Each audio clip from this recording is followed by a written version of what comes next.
Hi everyone! Welcome ulit dito sa aking channel. Kumusta po kayong lahat? Sa mga subscribers ko na nasa Pilipinas, magandang gabi, magandang madaling araw sa inyo dahil sa palagay ko ay mag-aalas 12 na rin dyan. Dito sa Dubai kasi ngayon ay 7:21 PM pa lang. Anyway, I hope you will all have a restful night at sana magiging maayos yung gising ninyo bukas. Anyway, nandito ako ngayon dahil may natanggap tayong balita na naaresto na si Arnolfo Teves sa Timor-Leste. Kinumpirma na ito ng Department of Justice. Ayon sa balita, nahuli si Teves habang nag-golf daw sa isang golf club doon sa Timor-Leste. Kung maalala natin, itinuturong mastermind si Teves sa pagkamatay ni Governor Degamo ng Pamplona, Negros Oriental. Itinanggi ni Teves ang bintang at nung nagkaroon siya ng pagkakataon na lumabas ng bansa, hindi na siya bumalik. At dahil sa paulit-ulit na pakiusap ng ating gobyerno na bumalik na sa Pilipinas itong si Teves, nagmatigas si Teves. Hanggang sa humantong na ideklara siyang isang terorista ng ating gobyerno. After nito, tinanggal na rin siya bilang congressman dahil na rin dito sa alegasyon na siya raw yung mastermind ng pagkamatay ni Governor Roel Degamo.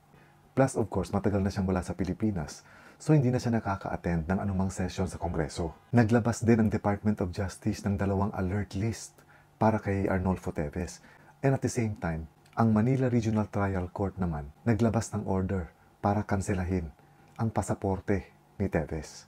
At dahil nga dito, sa mga dahilan na ito, itinuturing ng wanted at isang fugitive itong si Teves. Kung kaya, humingi ng tulong ang ating gobyerno sa Interpol. So ang ginawa ng Interpol na nasa Dili, nakipag-coordinate sila sa Timor-Leste Police. And then ang nangyari, naglabas sila ng red notice. Itong red notice, ang ibig sabihin nito, ay request sa mga law enforcement agency sa buong mundo, worldwide, para i-locate and at the same time, para arestuhin ang isang pinaghahanap ng batas habang pending pa yung kanyang extradition o yung kanyang surrender. So ganito yung nangyari kay Teves. Dinakip siya ng mga taga-Interpol in coordination with the Timor-Leste Police sa bisa ng red notice. Kung maalala ko, ganito rin yata yung sinasabing baka ilalabas laban kay Pastor Apollo Quiboloy ng FBI dahil yung pinakahuling balita tungkol sa mga kaso niya sa Amerika, inunseal na ito ng korte. Ibig sabihin nito, binuksan na, hindi na confidential yung kaso ni Pastor Apollo Quiboloy. And once unsealed na ito, pwede nang mag-request ng red notice ang korte para hingin ang tulong ng Interpol. So sa tinagal-tagal na pagtatago ni ex-Congressman Teves, nahuli na rin siya at inaayos na rin ngayon yung kanyang extradition para harapin yung mga kasong isinampa laban sa kanya. Sa ngayon kasi, hindi pa rin natin masasabi na guilty nga ito si Teves dahil meron din siya sigurong mga mabibigat na dahilan kung bakit ayaw niya humarap sa korte. But it does not mean na guilty na siya dahil tanging ang korte lamang ang makapagbibigay ng hatol kung siya ay guilty or innocent.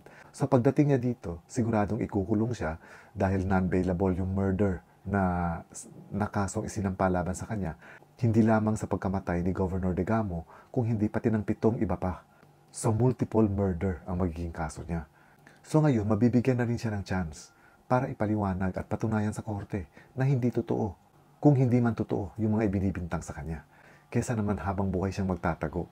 Sabi nga ng DOJ, wala daw nakakatakas sa hustisya, lalong-lalo na kung magtutulungan at magkaisa ang mga bansa para hulihin ang mga teroristang katulad ni Teves. Ito yung sinabi ng Department of Justice. So abangan na lang natin yung pagdating ni ex-Congressman Arnolfo Teves sa Pilipinas at kung kailan sisimulan yung paglilitis sa kaso ni Governor Degamo at ng 7 iba pang sinasabing pinapatay rin daw ni Teves.